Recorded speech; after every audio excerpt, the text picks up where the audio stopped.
বিজয় দিবসে জানাই বিরুদ্ধ বাতাসে ভেসে ওঠা লাল সবুজের বাংলাদেশের রক্তিম শুভেচ্ছা।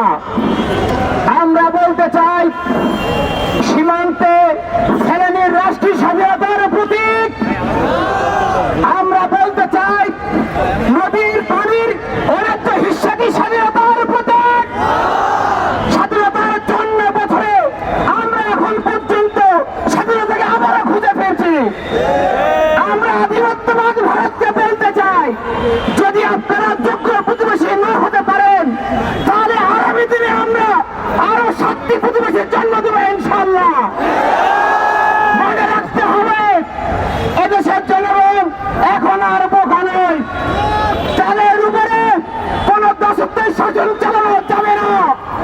আমরা কোন দাবিদারি মেনে নেব না ইনশাআল্লাহ।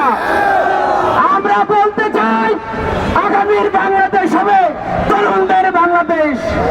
আপনারা তরুণদের ভাষা বুঝুন, মেধাবীদের ভাষা বুঝুন, নইলে আপনারা এদেশে রাজনীতি করতে পারবেন না, পারবেন না, পারবেন না।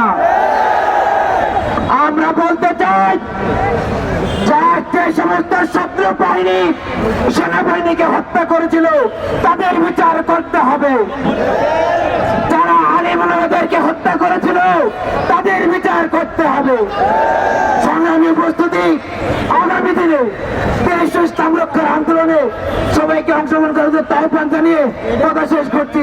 আসসালামু আলাইকুম ওয়া রাহমাতুল্লাহ।